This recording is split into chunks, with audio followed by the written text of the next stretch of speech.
진리자판기 방탄소년단 편입니다. 이제 시작하겠습니다. 빠밤. 네. 다들 잘 지내셨습니까? 네. 예, 잘 지냈습니다. 네.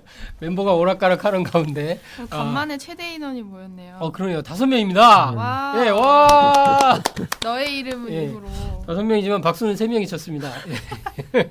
방탄소년단 오늘 하기로 좀 얘기를 했는데 뮤직비디오는 다 보셨죠? 예, 봤습니다. 뭐 그동안 팬이었기 때문에 그렇군요. 꾸준히 몇 년째 보고 있었던 것 같습니다. 예. 총 예. 몇 곡인지 혹시? 총 한 10여 곡 되죠? 예. 맞습니까? 뮤직비디오 있는 거. 예. 네, 맞습니다. 그렇군요. 예. 어떠셨습니까?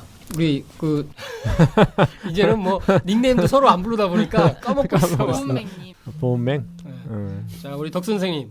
저는 원래 방탄소년단은 우리 딸아이가 좋아해서 처음에 걔 때문에 이제 알게 됐죠. 방탄소년단 있구나.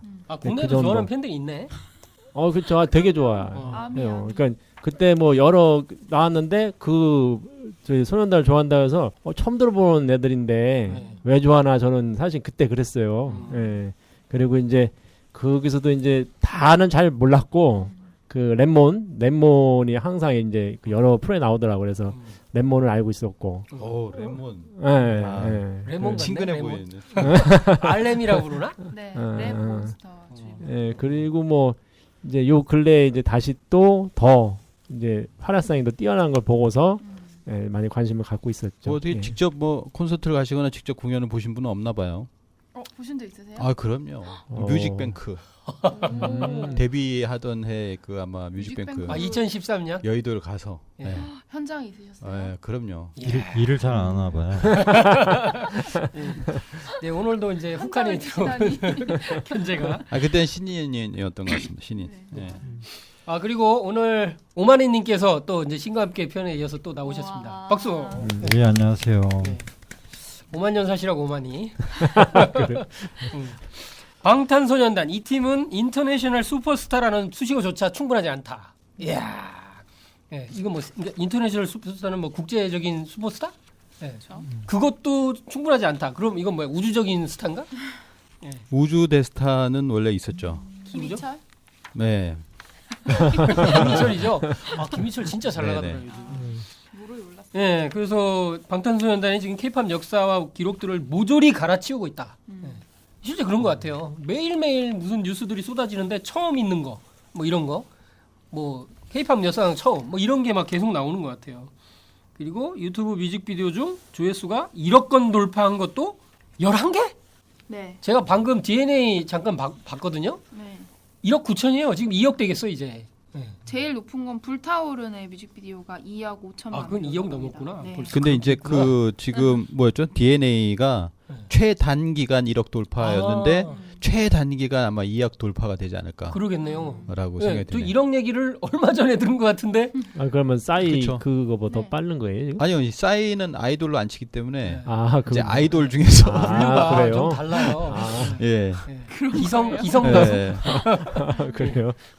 사실상 지금까지 우리가 K-팝이라고 해왔던 그 K-팝이 정말로 이제 전 세계에 그렇네요. 어떻게 보면 미국이라고 하는 큰 시장에 이게 진출하는 첫 번째 케이스라고 할까요? 그걸 물론 싸이가 먼저 뚫었죠. 예.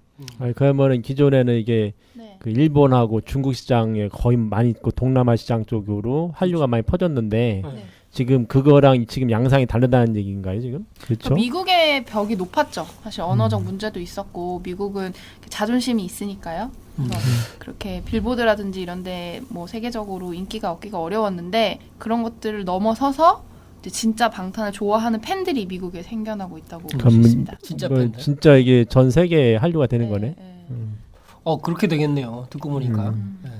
한류가 뭐 한국문화원 뭐 이런 거에서 뭐 이제 한글과 더불어서도 연결되고 하고 이제 소수의 팬들이 광팬들이 막 생기고 했었는데 지금은 이제 그런 단계를 이제 돌파한 것 같아요.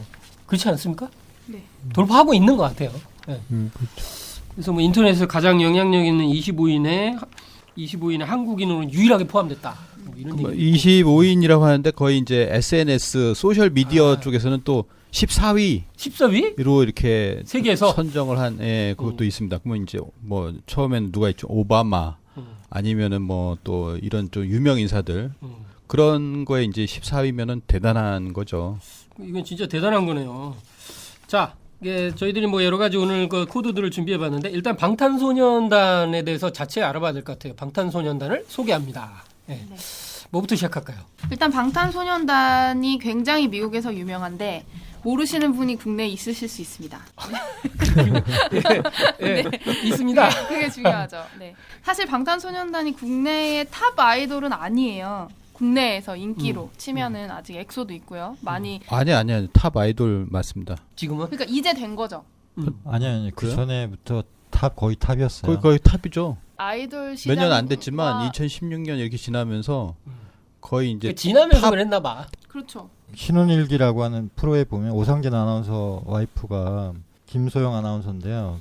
방탄소년단의 말 그대로 덕후더라고요. 근데 저는 그걸 보고 알았거든요. 그게 한 석 달 전 얘긴데 이미 어른들도 꽤 좋아했다는 거죠. 저는 이거 하면 그것만 생각나요. 아저씨 원빈. 예, 그래가지고 야 이 땡땡아 이거 방탄유리야. 그러니까 빵빵빵빵 쏘더니 한 발 남았다. 그러면서 이제 하는 장면이 생각납니다. 예. 사실은 좀 추리가 가능하다라고 생각해요. 왜냐면 이 아저씨가 2010년 8월인가 개봉이 됐거든요. 그리고 나서 이 방탄소년단이 나오게 된 게 2011년. 근데부터 준비를 하나? 그때쯤부터 이제 준비를 하는 거예요. 그러면 방탄이라는 이름을 가지고 왜냐면 트위터가 개설이 된 게 2011년입니다. BTS로 이렇게 그 방탄이라는 것을 이름을 만들어 놨다는 거죠. 그렇기 때문에 한 1년 차가 나요.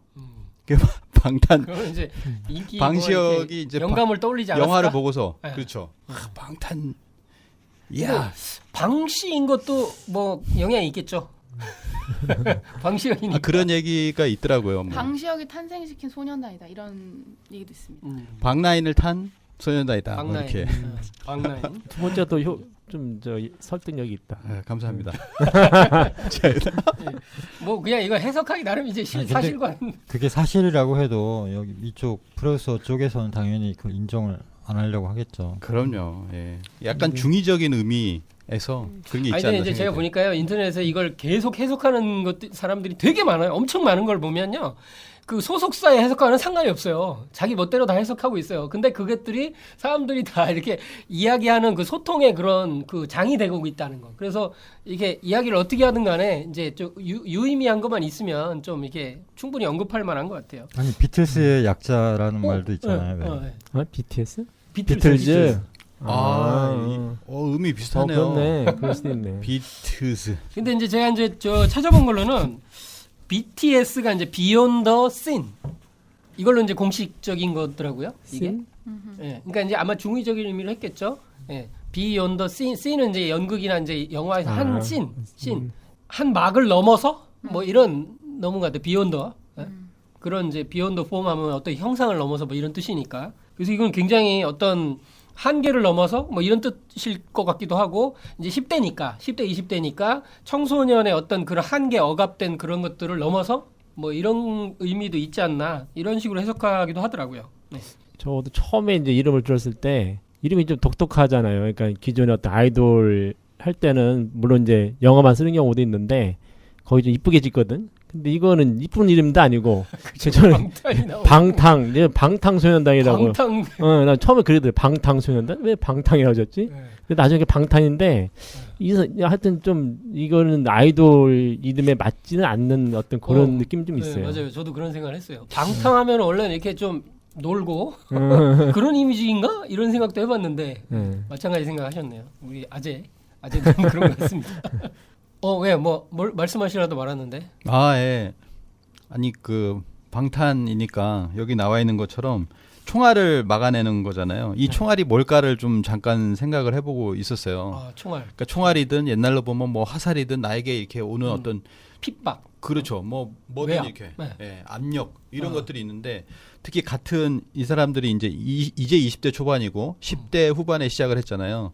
10대였을 때 시작을 했는데 그들에게 오는 어떤 많은 압박은 그 일반 성인들 부모로부터 아니면은 뭐 대학 그렇죠. 입시, 예. 취직, 뭐 사회에서 오는 어떤 압박 그 모든 걸 다 이겨내고 어떤 성장하는 것을 보여주는 그런 음. 어떤 의미가 방탄에 있지 않나. 아, 좋습니다. 예. 저는 또 말씀하러 여기 오셨군요.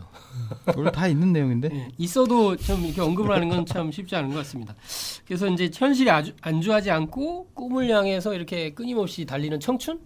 뭐 이런 의미로 되고 있지 않나 생각도 들고요. 그리고 또 뭐 소년단이라는 게 방탄은 얘기를 했지만 소년단이라는 게 사실 뭐 굉장히 또 대비되는 게 소녀시대.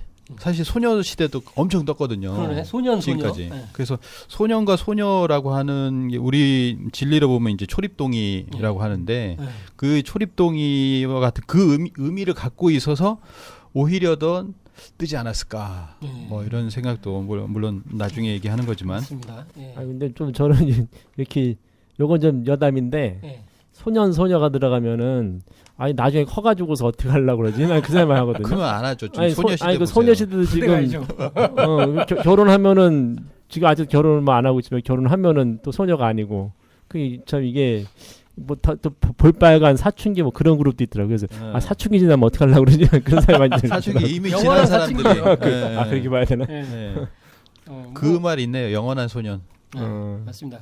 그래서 뭐 피터팬이죠. 피터팬 나이가 안 드니까 뭐 아니 나이는 들죠. 나이들은 진짜 들지만 아이돌 우상이 되는 거네. 아니 뭐 서세지와 아이들도 아직도 아이들이 아이들. 아니잖아요. 아이들이 그러니까 안 하지 않습니까 지금. 아이들이 안 하잖아. 예, 우리가 그것까지 걱정할 건 아닌 것 같고요. 근데 어쨌든 이게 군 문화랑도 연결이 되네요. 그죠? 이 방탄은 이렇게 이제 총알, 그러니까 이제 군에서 쓰이는 거, 그리고 이제 막는 이게 방어의 의미가 있고, 또 이 팬클럽이 뭐죠? 팬클럽이 가만있어 뭐였더라? 아미. 아, 아미. 그 아미가 그 아미. 네, 아미. 아. 그렇죠. 오늘 여기 와서 아시는 게 좀 많이 있은 것 같습니다. 예. 근데 이제 보니까 방탄소년단이 인기를 끈 것 중에 제 생각에는 이것도 있는 것 같아요. 이제 그 라스베가스에서 총기 난사가 이제 엄청나게 크게 있었잖아요. 그 최근에 계속 미국에서 있는데 미국은 도대체 우리나라 같으면 어떻게 사나 싶은 생각도 드는데 그런 슬픈 일 그리고 막 뭐 이렇게 그런 우울한 그런데 방탄소년단이 이름이 또 아까 지금 우리 보은맹님이 얘기하신 것처럼 뭔가 이렇게 막아주는 프로텍트의 이름이 있다. 그래서 이제 방탄소년단에서 애도의 뜻을 표하고 했더니 이게 굉장히 큰 반응이 있었다 그래요. 울림이 꽤 컸다 그래요. 이름도 이게 방탄소년단 이게 소녀들을 지켜주겠다는 뜻도 조금 있는 그런 그룹에서 그렇게 또 나오고 하니까 이제 그 흐름도 좀 탔다 이런 기사도 제가 봤어요. 그것도 영향 좀 있지 않았을까요, 그죠? 그렇죠. 항상 흐름을 타는 게 중요하니까. 예. 네. 최근에 그 미국의 총기 사고가 빈번하게 나오잖아요. 그걸 막아준다는 의미도 또 맞는 것 같고 예. 우리나라도 뭐 세월호 이후로 컨셉이 맞는 것 같고 그런 것 같습니다. 예. 앨범도 이제 그 지금 네 번째 앨범인가요? 세기가 어렵더라고요. 아, 파트 그래요? 1, 파트 2로 시작해서 일단 크게는 세 파트로 얘기할 수 있는데요. 처음에 이제 학원 폭력과 학교 문제 얘기하기로 시작해서 두 번째 화양연합 프로젝트가 끝나고 세 번째로 러브 유어셀프라는 장기 프로젝트로 이번에 들어가면서 이제 DNA라는 노래를 발표했습니다. 그렇죠. 이제 그러면서 DNA에서 이제 정점을 이미 찍고 있는데, 그죠? 네. 뭐 하여튼 뭐 아까 저기 누구야 그 진주의 혁필님하고 통화를 했는데 뭐라 하냐면 네 반갑습니다. 우리 진리자판기 전화 연결을 해보고 있습니다. 전화 연결. 지난번에 그 너의 이름은에서 이 일본 문화와 애니메이션 그리고 신규 문화 코드에 대해서 이제 초절정 전문가로 몇 가지 이렇게 그 중요한 컨텐츠를 던져주셨던 뭐라 부를까 혁필님 이렇게 하면 될까요? 네네 그렇게 불러주십시오. 예, 진주 혁필. 예. 안녕하십니까. 진짜 주인 네 혁필. 안녕하십니까. 예. 네. 안녕하세요. 네 안녕하세요. 다들 네. 잘 지내시죠? 예. 또 이렇게 연결하네. 직접 모셔야 되는데 죄송합니다. 아닙니다. 이게 이렇게 바쁘신 와중에 또 이렇게 친히 연락을 이렇게 해주셔서 저희들이 오늘 방탄소년단 BTS를 하고 있는데요. 네네네. 논문을 쓰고 계시다고. 계획을 하고 있고요. 지금 네. 계속 제목하고 목차를 짜고 있는 중. 이야. 논문 쓸 정도의 이야기가 되는 건가요? 지금 뭐 방탄소년단은 네. 단순하게 뭐 어떤 한 이슈가 아니고 한류의 한 현상이라고 볼 정도의 파급력이 있죠. 그렇죠. 네, 지금도 뭐 그 방탄소년단의 트위터 팔로워가 공식적으로 1,000만 명 이상이 넘으니까. 나라네 나라. 네, 그러니까 이제 그래서 실제로 어디 방송에서 그 트위터가 한번 나갈 때 반응이 되는 전 세계 지도를 보여주는데 네. 번쩍번쩍 하더라고요. 그러니까 이제 음. 단순하게 이게 이제 한류의 어떤 K-팝 아이돌의 한 명이 아니라 네. 이제 방탄소년단이라는 어떤 그 아이돌이 이제 한류의 어떤 새로운 어떤 전기점을 열었다. 그렇게 지금 문화 전문가들은 보고 있거든요. 그래서 진짜 제가- 번쩍번쩍하네요. 스타는. 예, 제가 안 그래도 대학원에 있다 보니까 네. 그런 것들을 조금 이제 관심 있게 보는데 마침 이제 또 그런 이제 주제를 이제 고민하고 있는 거죠. 네. 네, 그렇군요. 네. 자, 그럼 오늘 뭐 저희들이 뭐 여러 가지를 쭉 얘기할 건데 네. 우리 혁표님께서 보신 몇 가지 주제를 한번 얘기해 주셨으면 좋겠습니다. 네. 먼저 한번 뭐 스메랄도 이 얘기부터 좀 해볼까요?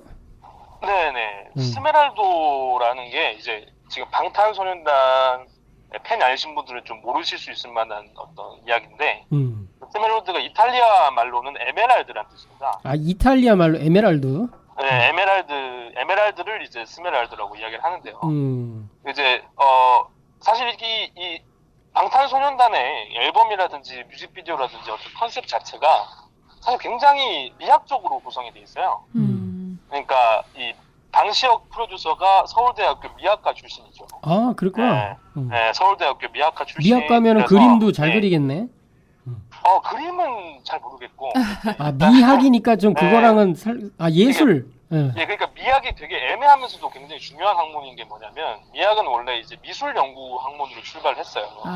근데 이제 미술 연구를 하는데 이제 레드라는 어떤 단어가 있고 빨간색이 있는데 그게 표현을 하는데 그 레드라는 단어가 빨간색을 직접 다 표현할 수가 있느냐. 그런 어떤 철학적인 사유에서부터 이렇게 출발하기 시작해서 18세기에 만들어진 게 미학이거든요. 이제 그런 어떤 차원에서 이제 서울대학교에서 이제 이 미학과가 이제 예술대학으로 갔다가 철학과로 갔다 인문대로 갔다 왔다 갔다 하거든요. 철학.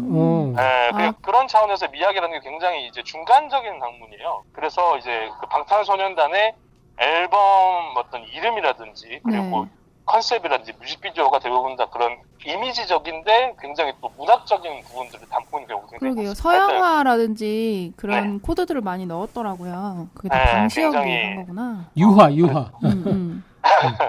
그래서 이제 스메랄도에 대해서 간단히 이제 말씀을 드리면 방탄소년단의 성공 비결 중에 하나가 이게 SNS 활용인데요. 방탄소년단의 빅히트 엔터테인먼트에서 직접 공식적으로 이걸 했다라는 이제 의견은 없는데 네티즌들이 이제 운영하고 있을 거로 추측되는 이제 블로그하고 이제 페이지들을 들어가 보니까 그 이탈리아에서 최초로 스메랄드 꽃이 발견되었다.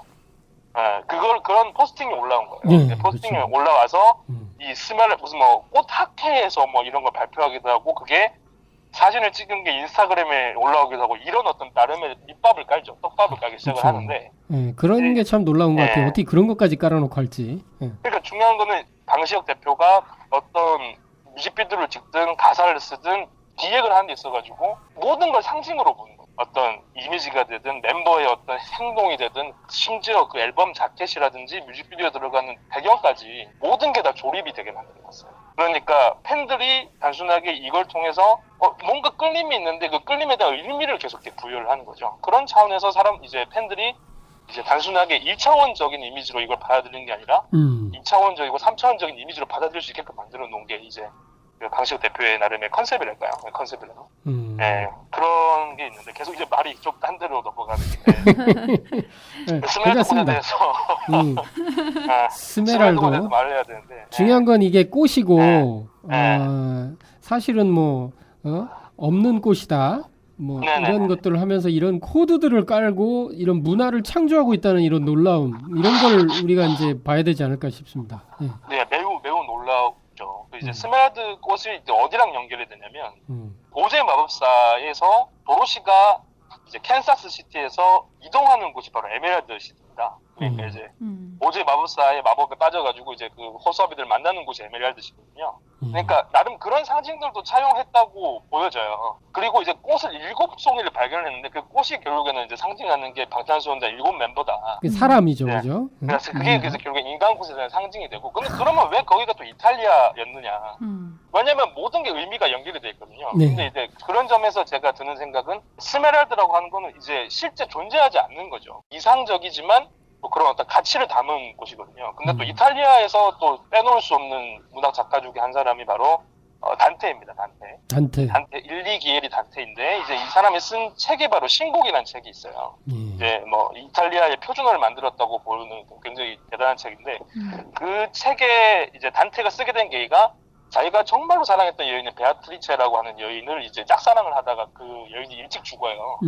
일찍 죽게 되면서 이 사람이 그런 방황을 이제 정리하는 과정에서 신앙적인 어떤 고민과 그런 어떤 사랑에 대한 고민을 같이 하면서 쓴 책이 바로 신곡이거든요. 그래서 이 단테를 천국으로 안내하는 천사가 바로 베아트리체로 나옵니다. 그래서 그런 점에서 이제 나름 저는 방시혁 대표가 뭐 이런 컨셉을 짤 때 에메랄드 씨라든지 그 오즈 마법사도 사실 따지고 보면은 이제 도로시라는 친구가 자기의 어떤 고민이나 이런 것들을 이제 모험을 통해서 다시 깨닫고 자기가 있는 곳의 소중을 깨닫는다는 이야기인데 그런 것들이 상징적으로 연결이 되는 거죠. 그래서 뭐 가사라든지 뭐 또 앨범 제목이 뭐 화양연화라든지 굉장히 미학적인 상징들이 많아요. 그런 어떤 내용들이 절무지가 돼 있다고 보시면 있습니다. 네. 네, 우주의 마법사 이제 동화적이면서 신비적인 이미지를 계속 가져가고. 예. 이거 어떻게 보면 굉장히 판타지적이면서 이제 해석을 하도록 유도하는 그렇죠. 사람들을 마치 보물 막 숨겨놓고 보물 찾아봐 뭐 이런 식으로 네네. 뭐 하는 분위기를 대누면서 이게 어떻게 보면 고도의 전략이면서 네. 진짜 이제 예술성까지 사람들한테 인문학적 어떤 느낌을 충족시켜주는 것 같아요. 예, 그게 이제 방탄소년단의 덕질의 재미라고 하는 분들도. 그래서 정리해서 이제 지금 뭐 들으신 분들이 혹시 모르시는 분들 있을까 얘기 드리면 이게 이제 앨범을 발표하기 전이나 이제 그렇게 할 때 이제 막 인스타그램이나 이런데 이상한 꽃을 들고 나와서 뭐 사진을 찍는다지 하는데 이 사진이 팬들이 궁금하니까 찾아보니까 없는 꽃이더라. 이게 뭐지? 뭐 이러다 보니까 이제 앨범 발표 날짜나 여러 가지 그런 코드들을 막 숨겨놓더라. 그래서 이제 팬들이 진짜 열광하게 만들고 놀랍게 단순히 음악을 듣는데 그치는 게 아니라 이런 비밀들을 찾아가게 하면서 같이 참여하고 이게 소통하게 한다. 맞습니다. 이런 것을 이렇게 하게 하는 과연 그룹이 있었던가. 그렇죠. 뭐 이런 어떤 쪽으로 해석을 해볼 수 있지 않을까, 그죠? 네. 그리고 실제로 예전에 이제 우리의 전통 예술인의 기녀들을 부르던 다른 이름이 헤어화였죠.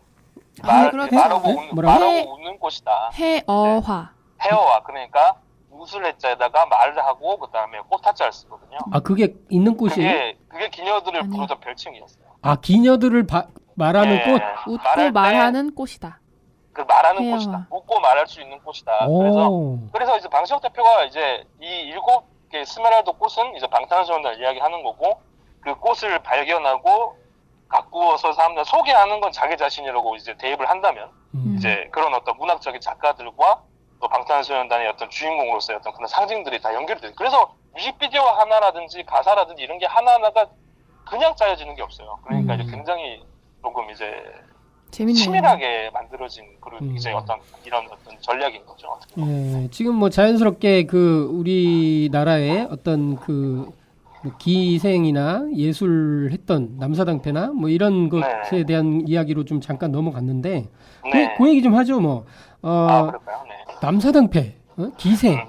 이게 이제 우리가 약간 이제 천시봤던 어떤 그 삐에로, 서양으로 얘기하면 삐에로. 예. 맞습니다. 예, 그런 좀 삐에로는 항상 이렇게 눈물을 흘리고 있는 눈물 표시가 눈 밑에 있잖아요. 네, 맞아요. 근데 이제 동양도 마찬가지란 말이에요. 네네. 이게 천대받던 걸로 생각했는데 지금은 이제 회원 시대가 돼가지고 지금은 아이돌이 지금의 삐에로고 어떻게 보면 남사당패인데 네. 최고의 그냥 스타죠. 그죠, 최고의 스타죠. 돈도 많이 벌고. 예. 최고의 부와 최고의 잘생긴 얼굴, 예쁜 얼굴과 최고의 지식과 명예, 뭐 명예 다 가졌어요, 다. 그죠? 그렇습니다. 네, 예. 맞습니다. 네. 요 문화를 좀 얘기를 해주시는 게 좋을 것 같습니다. 네, 하여튼 이것도 좀 썰을 풀면은 좀 이야기 길어질 것 같아서 좀 정리를 해서 말씀드리면 아까 전에 제가 논문에 다 말씀드렸던 쓰시겠지만. 것처럼, 네, 어차피 나중에 다 실릴 거기 때문에 제가 예. 따끈따끈하게 나오면 제가 선물을 드리도록 그게 그거는 이제 나중 이야기고 일단 이제 맞습니다. 이제 우리나라에서 기녀들이랑 남사당은 이제 뒤에 이제 만들어지게 됐다고 보고요. 사당패라고 해가지고 이제 여성들이 이제 말 그대로 천출이죠. 천한 출신들이 이제 같이 모여서 이렇게 여성들이? 당시에 여성들이 이제 절 주변에서 이렇게 모여서 이렇게 기회를 연말을 하고 돌아다니면서 이제 구걸을 하기도 하고 이제 그런 어떤 집단이었는데요. 그런 부분들은 이제 어떻게 보면 이제 우리가 또 진리 자판기니까 선천의 어떤 문화들이 계속해서 어떤 그런 어떤 이제 신분제의 어떤 그런 질서라든지 그리고 나라가 바뀌게 되면서 이제 사실 이 가무라고 하는 거 노래라고 하는 거는 제례 문화와 관련이 있거든요. 제사 문화하고 특히 이제 가무는 관련이 많을 수밖에 없는데요. 그렇죠. 예전에 그런 어떤 우리가 이제 제천을 하고 어떤 그런 고속들이 이제 나라가 분열이 되고 또 전복이 되고 이제 어떤 나라에 흡수가 되면서 계속해서 통제가 되기 시작을 하는 거예요. 그러니까 실제로 예전에 뭐 화랑이라든지 뭐 화랑색이 혹은 그런 것들이 예전에 팔간이라든지 이런 데서는 이제 특히 선비들도 이제 우리 조선시대 때도 노래와 춤을 할 수 있어야 됐거든요. 왜냐하면 이제 공자께서도 이제 그런 춤과 노래를 해야 됐고. 근데 그런 것들이 예전에 있었던 것들이 계속 배척이 되기 시작을 하다 보니까 그러니까 대부분 그 사람들 같은 경우는 초기 출신이다 보면은 예전에 어떤 이제 있었던 나라들의 어떤 이제 말 그대로 후손들이거나 이런 경우가 되게 많았던 거죠. 그래서 그런 어떤 대우를 받았었고. 근데 중요한 거는 그렇다고 해서 이제 나라에서 어떤 이런 어떤 제사라든지 행사를 안 할 수가 없으니까 여성들을 이제 특히 이제 그런 어떤 신분에 있는 사람들 모아가지고 국가에서 관리하는 이제 체계가 만들어지게 된다. 그게 바로 교방이라는 교방? 체계가 교방. 기생. 그러니까 기생들을 교육하고 공연을 이제 말 그대로 사신으로서 하는 단체가 조선시대 장학원이었는데 그 안에 교방청이라는 데가 있었어요. 그 교방청에서 이제 기녀들한테 전통 춤, 우리 향약을 이제 가르치고 노래를 가르치고 그 악사들의 춤에 맞춰서 출 수 있게끔 했던 거죠. 근데 그 과정이 단순히 몇 개월 만에 이루어지는 과정이 아니라 1등 기생 같은 경우는 사신들 대접을 하고 이제 시서화를 어느 정도는 알아야 됐기 때문에 교육이 반드시 필요했거든요. 그래서 이제 기본적으로 교육 기간이라든지 이런 게 한 3년에서 5년 이상 정도를 이제 해야 그래도 네가 이제 공연 살만하다라고 했던 게 그게 이제 우리 어떤 예학에 대한 어떤 그런 나름의 교육 시스템이었고요. 그게 지금의 연습생 문화로 남아 있는 건가요? 연습생 문화로 남아 있다라고 해석을 할 수. 그게 그렇게 되냐라고 물어보면은 의아해하신 분이 많을 거예요. 저도 그래서 이제 이 당시에 이제 방탄소년단 하면서 이제 공부를 하면서 이제 나름 알게 된 사실인데, 우리나라에서 여성 댄스 아이돌의 시초를 보통 이야기를 하면 김한선 씨로 봐요. 그러니까 이제 왜냐면 진정한 어렸을 때 준비를 해가지고 춤과 노래를 할 수 있는 상태로 데뷔를 한 거예요. 그러니까 훈련 완성형으로. 김한선 씨의 이제 이모가 한백희 씨인데, 그러니까 매니저를 했던 분이죠.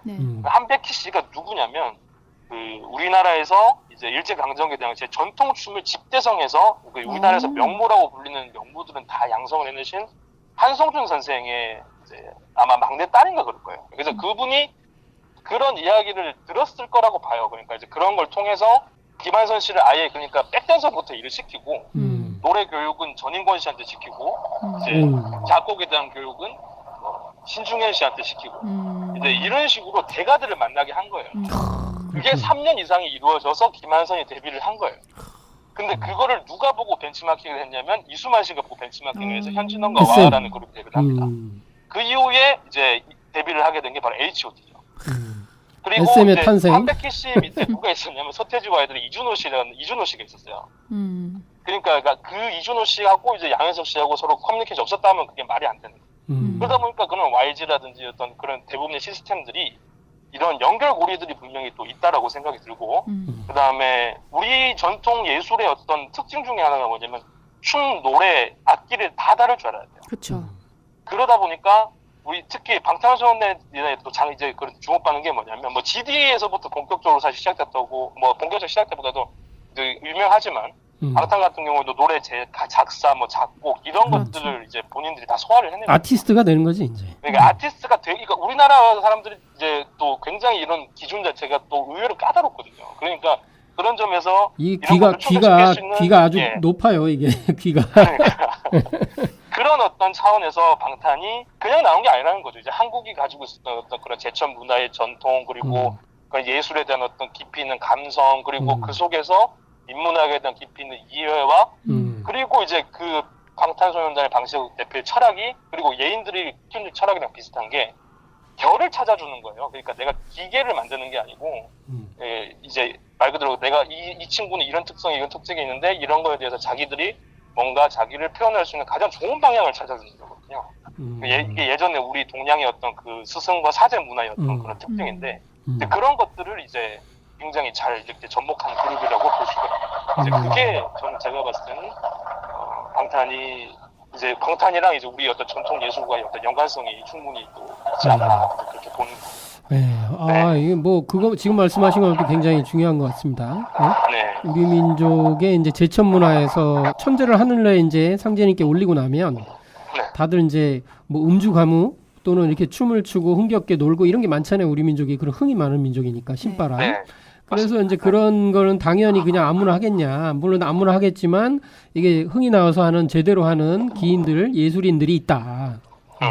그런 걸 이제 그 당연히 관리하고 길러내는 사람도 있고 그래서 젊은이들 테고 그래서 교방 문화도 있겠고 그런 게 쭉 이어오면서 뭐 이제 가장 최근에 이제 아이돌의 어떤 시조와 같은 김원선 씨나 뭐 그런 지금 현대적인 아이돌을 얘기하는 거겠죠, 이제. 네네. 그런 의미의 어떤 양성 체제 시스템 네. 아이돌을 집중적으로 길러내고 이제 완성형 아이돌로 이렇게 세상에 내놓는 우리 세계 무대에서 한국적인 그런 아이돌이었는데 이제 세계에서 이제 그 한류 문화를 이끌게 되는 그런 걸로 이제 관통을 하게 되네요. 그렇죠. 이게 뿌리 없는 꽃은 없다고. 좋습니다. 네. 오늘 왜 이렇게 좋으십니까 컨디션이? 그리고 한 가지만 제가 이제 조금 더 이야기드리고 싶은 게 방시혁 대표하고 이제 그런 성공이 트렌드를 읽지 못했다면은 불가능했을 거예요. 최근에 트렌드가 일렉트로닉 댄스 뮤직이라고 해서 EDM 장르거든요.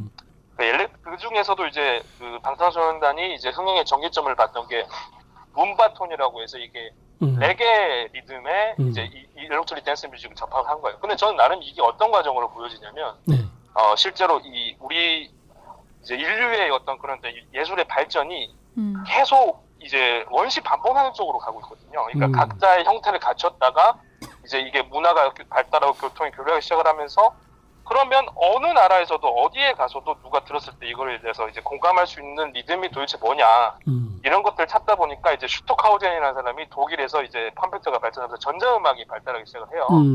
이게 이제 미디라고 하는 장비를 통해서 이제 음악이 만들어지면서 이제 이게 이제 댄스 음악이라든지 여러 가지 장르에 들어가기 시작하고 우리나라에서 조용필 씨가 단발머리 같은데 이제 신디사이드를 쓰기 시작을 하고 근데 이런 것들이 트렌드가 되는데 지금의 어떤 이제 방탄을 이제 좋아하고 사랑하는 사람들 같은 경우에도 보면은 이런 어떤 EDM이 가지고 있는 어떤 원초적인 리듬과 이런 것들을 좋아한다는 거죠. 근데 중요한 건 우리나라에도 흑인 음악이라든지 라틴 음악의 영향을 받은 음악들이 꽤 있어요.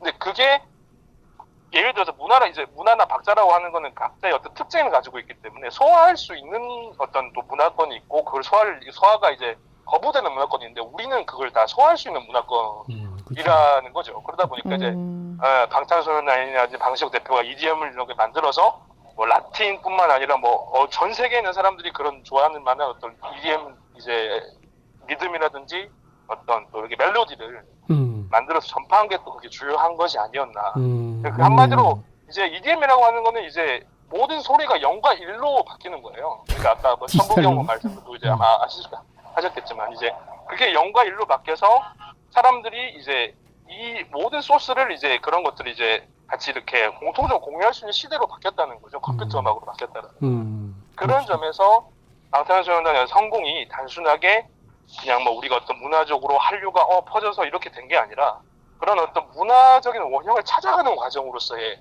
어떤 과정이라고 저는 볼 수도 있다고 생각이 듭니다. 하여튼 그런 점도 조금 같이 생각을 해볼 수 있을 것 같아요.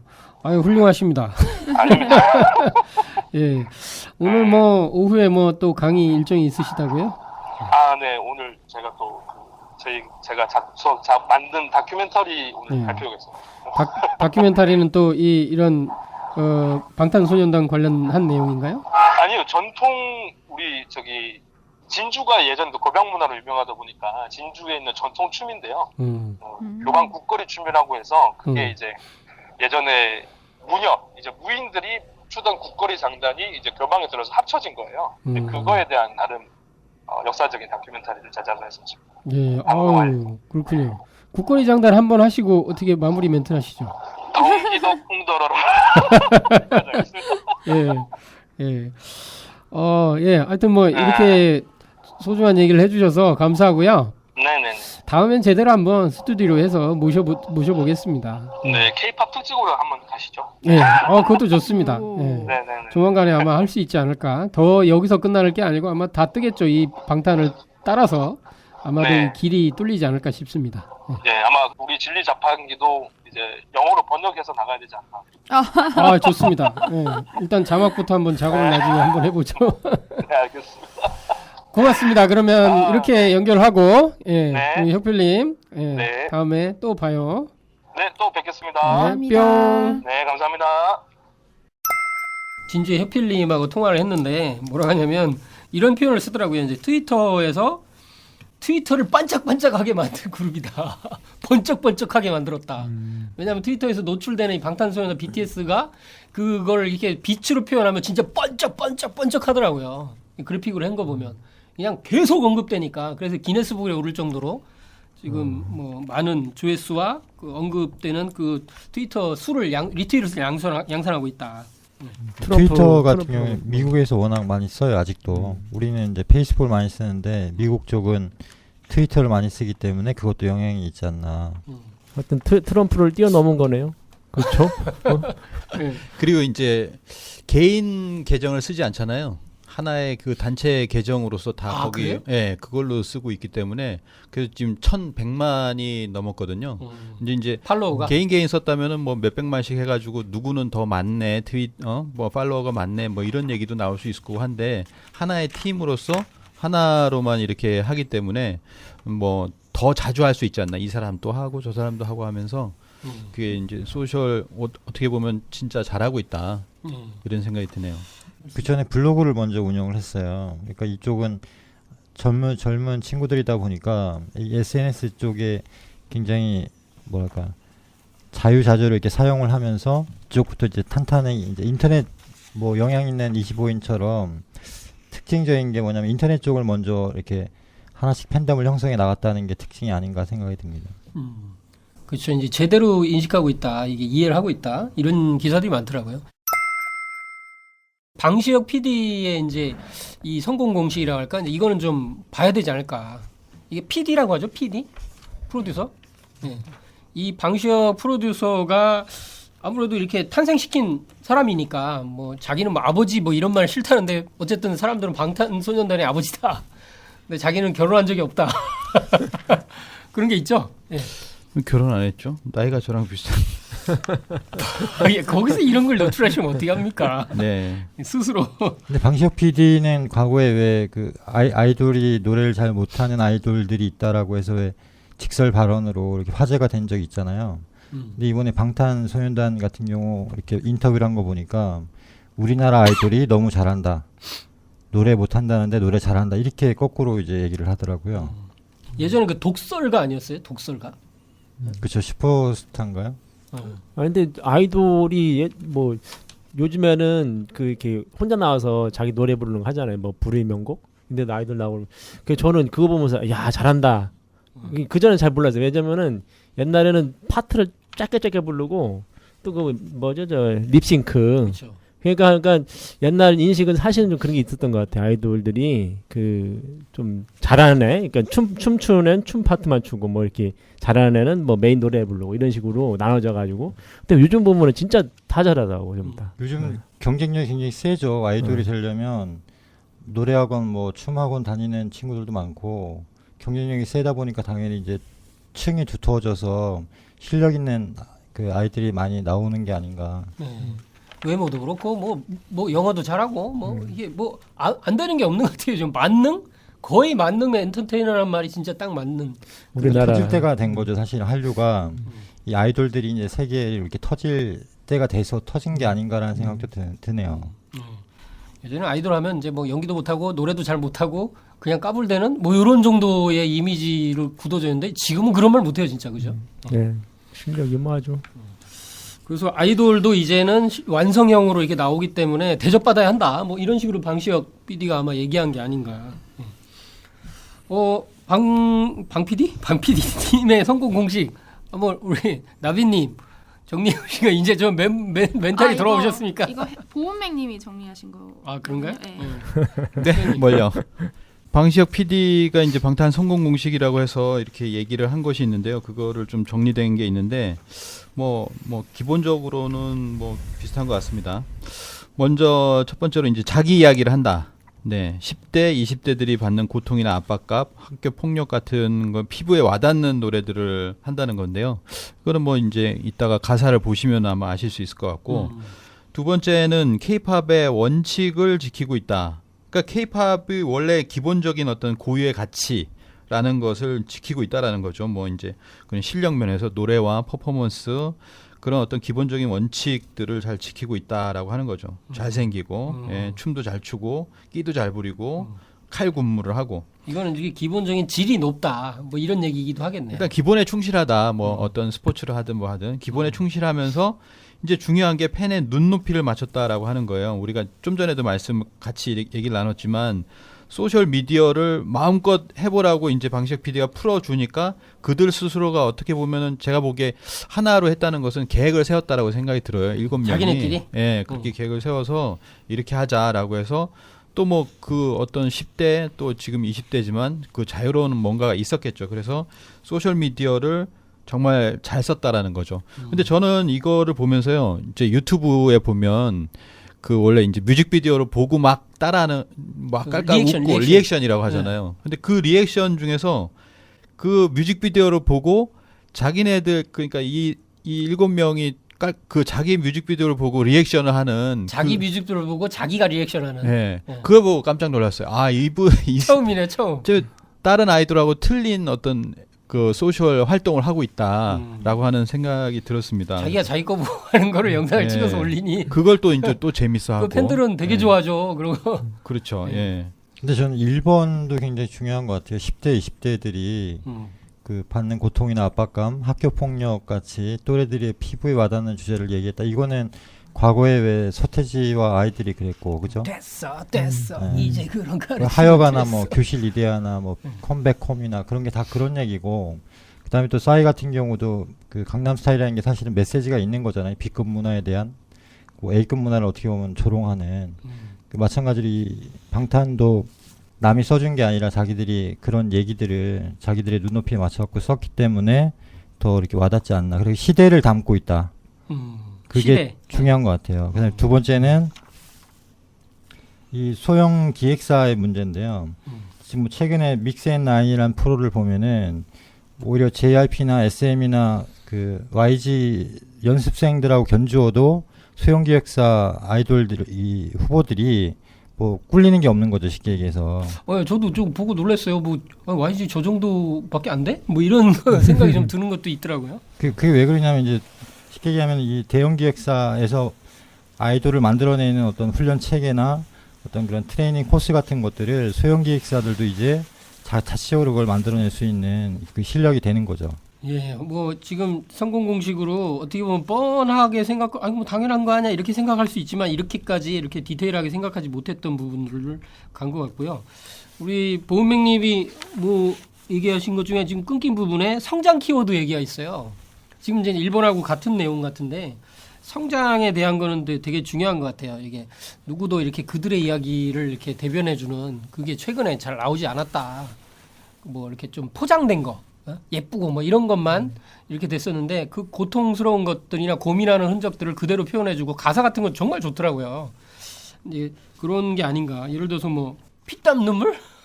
그거 태양이 부른 거 아니? 눈코 입.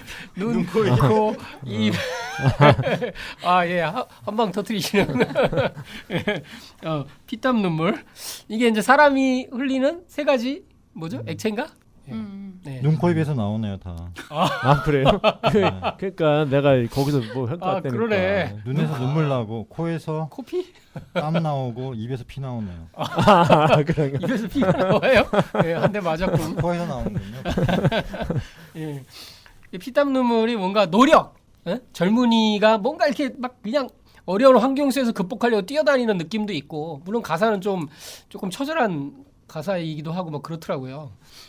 근데 이제 성공 키워드인데 사실은 여기다 한 글자를 더 붙인다면 성장통이다.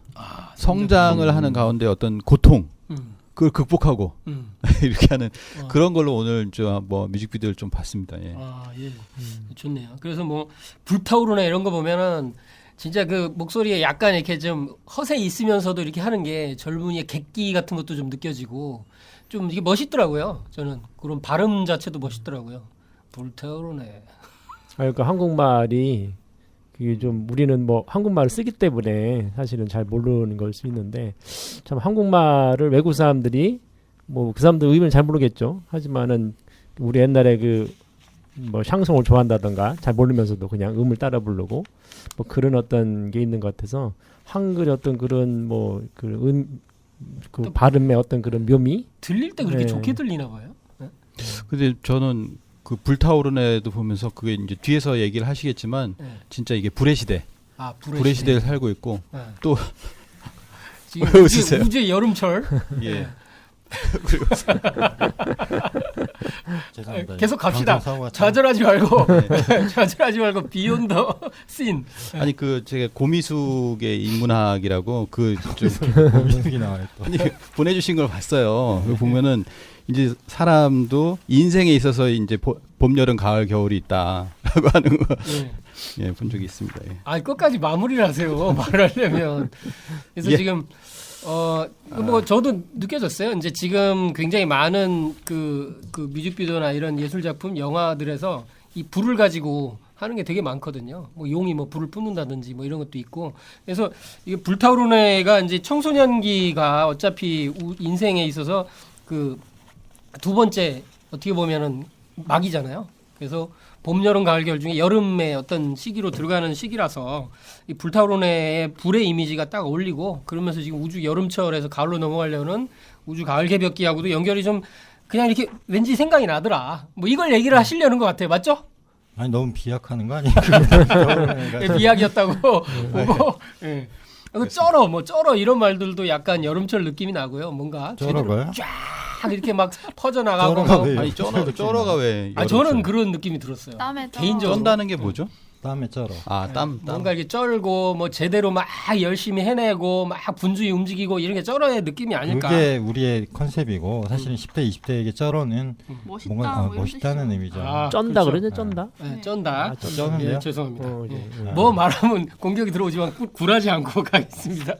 근데 이제 이게 싸이로부터 시작하는 그런 어떤 미리 뚫렸던 그런 그 전차가 있었기 때문에 그러지 않을까요? 그러니까 이 불타오르네부터 팬덤이 터지게 되는 뭐 계기가 된다고 하는데요. 그리고 뭐 피땀 눈물에서 보편성이나 대중성 같은 부분을 확보했다라고 얘기를 하는데 뭐 이게 이제 물론 팬덤이라는 게 처음에는 이렇게 하나 둘 이렇게 모이다가 어느 순간이 되면 이제 확 터지는 그런 게 있는데 이게 음반 때문에 그런 것 같아요. 화양연화 2집인가요? 1집인가요? 거기서 이제 발매를 하면서 이게 퍼지기 시작했는데 그게 아마 이제 그 코드로 한 10대, 20대 코드랑 맞지 않았나 그때부터. 네. 그 화양연화 얘기하셔서 제가 잠깐 얘기했는데 화양연화가 원래 이제 홍콩인가 그 영화의 제목이기도 하잖아요. 근데 이 뜻이 이게 꽃화자가 들어가고 하는데 인생에서 가장 아름답고 행복한 시절을 얘기하는 거예요. 화양연화라는 뜻이.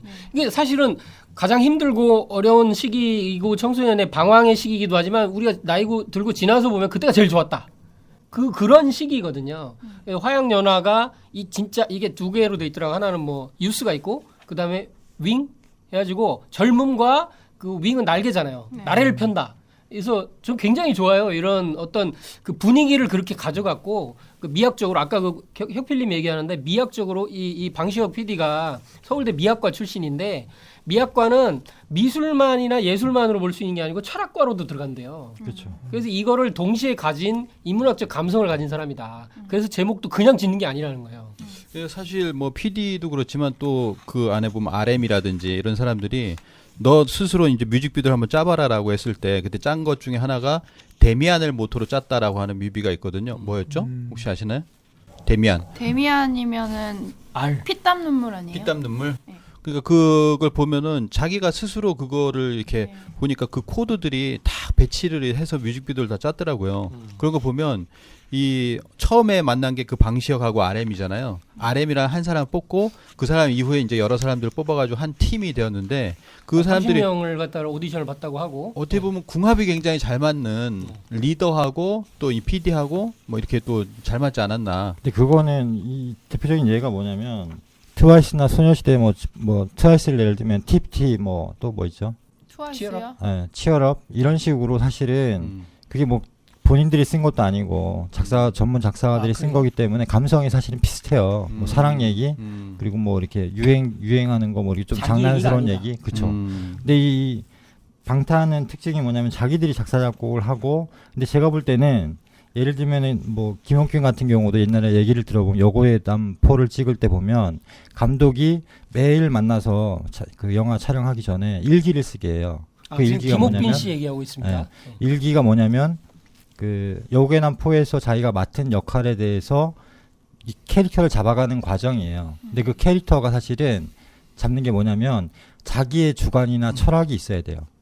그게 없으면 그냥 그거는 어떤 캐릭터가 성립이 안 되는 거죠. 그러니까 이 방탄도 마찬가지로 방시혁 씨가 서울대 미학과 출신이고 어느 정도 철학을 할 줄 알고 그다음에 그런 게 어느 정도 이렇게 캐릭터를 잡아가는 과정이 있지 않았을까. 근데 저는 이제 블로그를 이렇게 썼다라는 거에 이제 주목을 하게 되는 거죠. 그 어떤 자기 발전형, 자기 주도형 뭐 이런 것들을 다 가지고 있어서 좀 이게 어떤 우리가 이제 같이 지켜보면서 자기 자신을 이렇게 대입하기 좋은 뭐 역지사지하기 좋은 그런 그룹이 아닌가 생각이 들고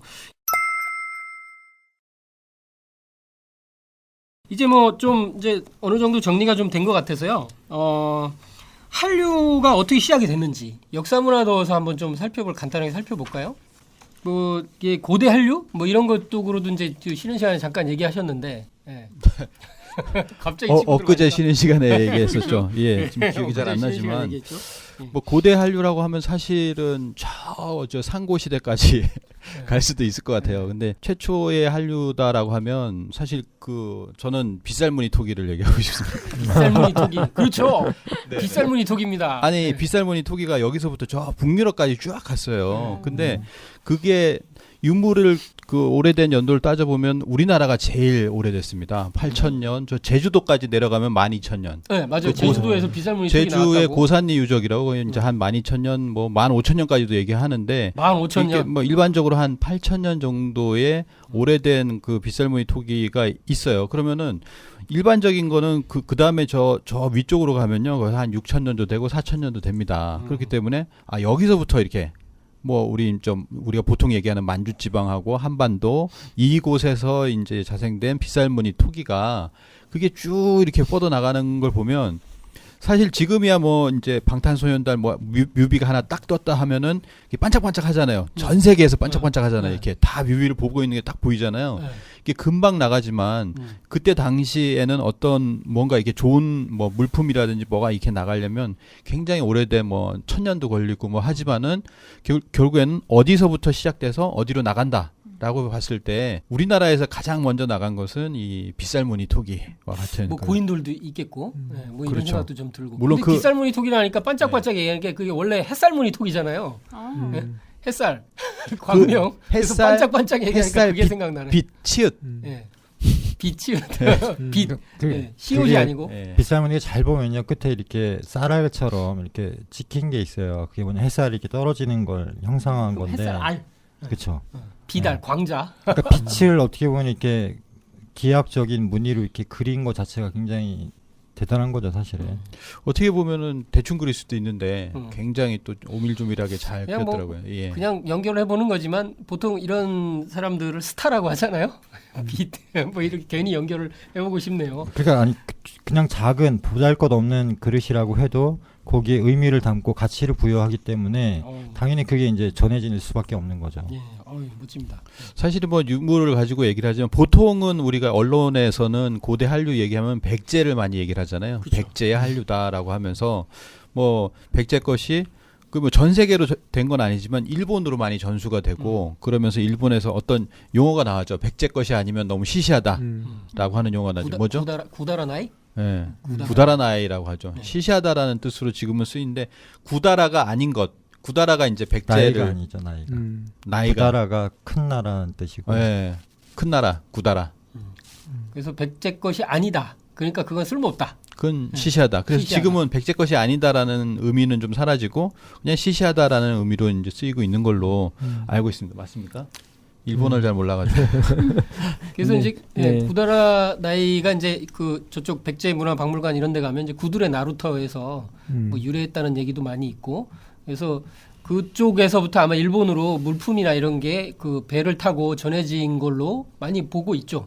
예. 뭐 우리가 뭐 왕인 박사도 그렇고 그 백제 왕 조정에서 이제 그 귀족들도 그렇고 왕가도 그렇고 하도 백제 옷을 많이 입어가지고 그거를 뭐 이렇게 좀 제한했다 뭐 그런 얘기도 있고 뭐 상제 말씀에도 이제 우리가 조선국이 이제 그때 선생님이었다. 선생님이라는 게 가르쳐줬다는 거거든요. 결국은 그 문화나 이런 것들이 우리 거를 걔들 보고서 그쪽에서 보고서 배워가가지고 거기 유행을 시킨 거니까 그 말씀에도 어떻게 보면은 그런 역사적인 그런 한류 그거를 볼 수 있을 것 같습니다. 사실은 뭐 중국의 학자 같은 경우도요. 동이족의 음악 교육이 가장 오래됐다. 그거를 이제 전수받았다는 얘기들을 또 많이 했고 사실 우리가 백제를 얘기하는 거는 보통 우리 역사를 보통 삼국시대부터 얘기를 지금 학계에서 하고 있기 때문에 거기서부터 얘기를 하지만 그 이전에 이미 단군 조선시대 때 그때 이제 우리의 어떤 정신문화라든지 거기에 부합되는 어떤 물질문화가 같이 이렇게 전 세계적으로 이제 또 퍼지게 되었고 그 이전에도 마찬가지였다고 생각합니다. 오늘 뭐 역사 시간이 아니기 때문에 하지만 계속 우리가 어떤 큰 좋은 영향을 이렇게 준 것은 맞는 것 같다 이런 생각이 듭니다. 예, 그 얘기하니까 이제 뭐 많은 얘기가 나올 수 있지만 이게 그 아까 이제 흑필님하고도 잠깐 얘기했던 건 제가 이제 보완 설명을 해야 될 것 같아서 지금 얘기를 하면 이게 예약문화의 그 원조가 어디냐 할 때 이제 이게 이제 동의적으로 전부 얘기를 한다는 거가 나오고 환단곡이나 이런 곳을 이제 봐도 그렇고 화랑색 얘기에도 아까 이제 권혁필 가족은 얘기를 하더라고요. 근데 이제 그 이게 얼마나 이제 대단하냐면은 이 천재 문화 이렇게 하늘에 계신 상제님께 우주 절대자에게 천재를 지내고 나서 이제 축제를 여는 거예요. 페스티벌이 열려요. 그죠? 그러면 축제를 열려면 당연히 예술이나 이 춤이나 노래가 나와요. 뭐 술도 마시고 뭐 이렇게 되잖아요. 모여서 노래 부르고 춤추고 노래하기를 즐겼다. 이런 게 이제 기록에 많이 있잖아요. 근데 그게 그냥 단순히 그냥 펼쳐져서 멋대로 둔 거냐? 그게 아니고 그런 사람들을 길러내는 단체가 있었다. 이제 국가기관도 있었고, 그게 이제 점차 발전해서 나중에 교방이라는 걸로 발전을 하고요. 그게 이제 최근까지도 있었어요. 최근까지도. 그리고 그게 이제 쭉 이어져서 최근에는 뭐 김한선 얘기를 하면서 그 김한선 그 집안에 그 조상님들 중에 교방 출신이 있고 막 이래요. 그래서 이제 현대적인 아이돌, 우리나라의 아이돌 길러내는 것도 전부 역사 매국이 이어지더라. 근데 내내 그게 천재 문화에서 왔더라. 이게 재밌는 얘기를 하더라고요. 근데 예약 문화가 사실은 이제 풍류라고 하잖아요. 풍류. 예. 근데 풍류라는 말 자체가 이제 바람풍자가 신에서 온 거고, 예. 그러니까 신을 모시고 신에게 어떤 예식을 치르는 과정에서 생긴 게 이제 예약 문화인데, 저는 좀 다른 시각으로 또 봐야 될 게 뭐냐면 예약 문화가 사실은 관계를 형성하는 거거든요. 신을 모시는 관계, 또 사람과 사람 사이의 관계인데 먼저 신을 모시고 제천의식을 행한 다음에 끝나고 예약 문화를 통해서 함께 한마음이 되고 하는 과정이 있는데 이게 저는 나중에는 의식주 문화로 이렇게 스며든다고 생각을 해요.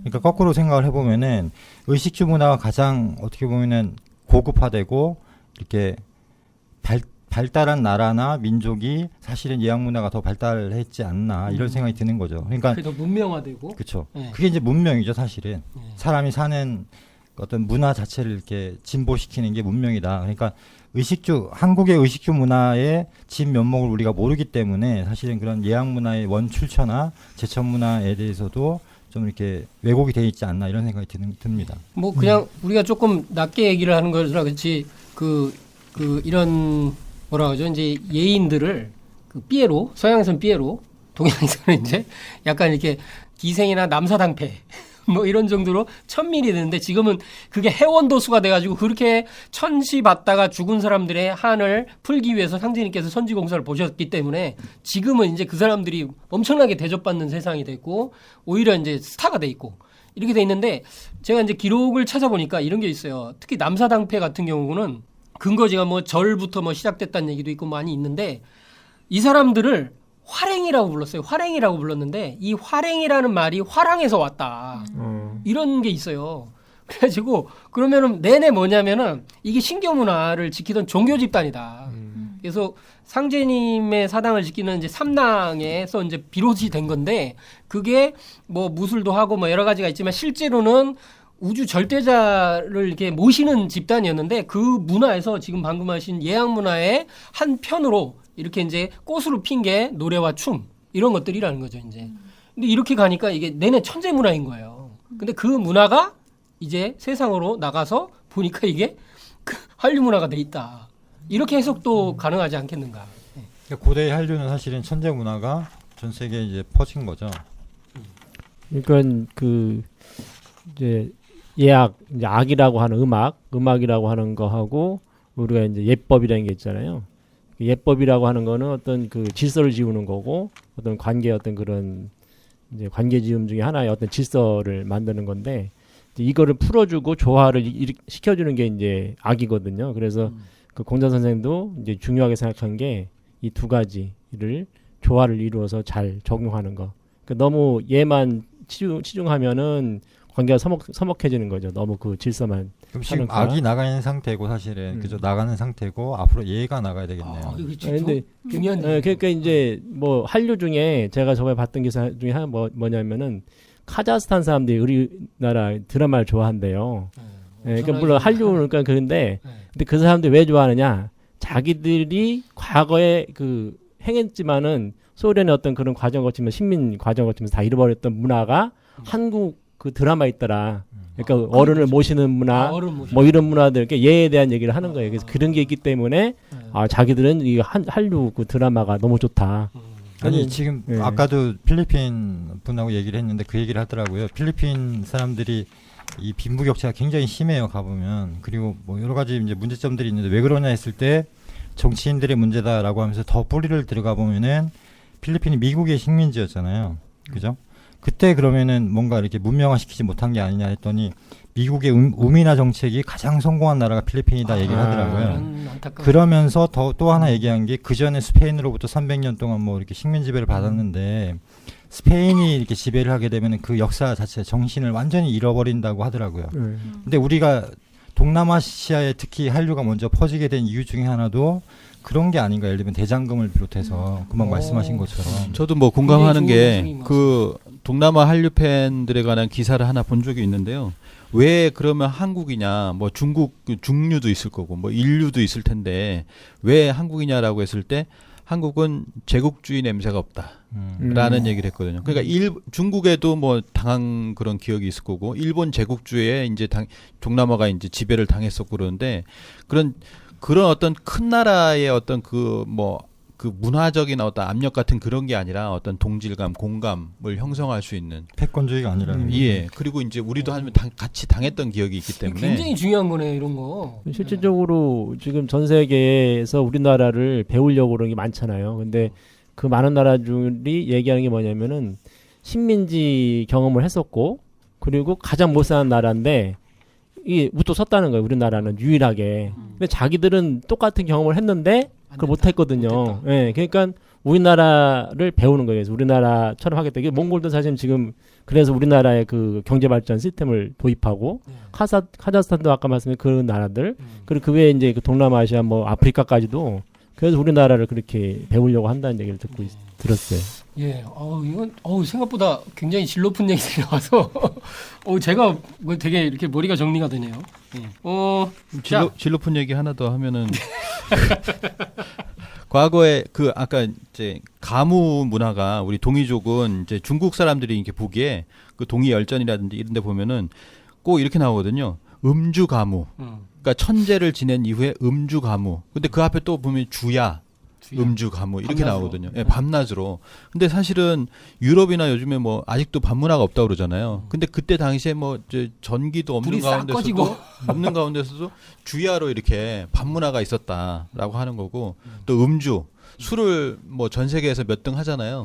술도 하고 그리고 이제 뭐 폭탄주라든지 싸이가 이제 뮤비에서도 보여주듯이 이게 우리 문화다. 뭐 퓨전 융합 뭐 이게 다 이렇게 해가지고 하는 그런 퓨전술. 근데 춤이라는 게 그 뭐 무용총 뭐 벽화도 있지만 춤이라는 게 원래 뭐 전문 지식이 없으니까 모르겠지만 춤이라는 게 나오게 된 이유 중에 하나도 사실은 신을 받아들인 의식에서 나온 거 아닐까요? 그렇죠. 이게 지금 이제 춤이 우리가 알고 있는 이제 저거 뭐 벨리춤 이런 것도 있고 배꼽을 뭐 드러내고 하는 거. 그것도 있는데 그 인도 춤 같은 경우 그리고 이제 그 외에도 그 우리 동남아시아 쪽에서 하는 춤들 있잖아요. 어떤 약간 좀 상당히 그 몸짓을 하는 게 그게 다 신의 그 형상을 그 드러내고 그리고 신의 그 마음을 그 몸을 표현하는 걸로 알고 있고요. 그리고 또 그게 약간 또 뭐 누구는 뭐 샤머니즘 예, 뭐 또 이런 하나는 이제 그 만트라 그러니까 우리가 이제 수행법이죠. 요가 수행이라 이런 것처럼 몸을 통한 어떤 수행법으로 제가 이제 그 알고 움직이는 있거든요. 수행, 다이나믹 예, 메디테이션. 그러니까 이제 결국 신의 몸짓을 하는 거죠. 거기까지 이렇게 가는 게 맞는 것 같습니다. 이게 사실 좀 이렇게까지 나올 거였으면 이걸 좀 더 깊이 다룰 걸로 생각을 했을 걸 했다는 후회가 좀 되네요.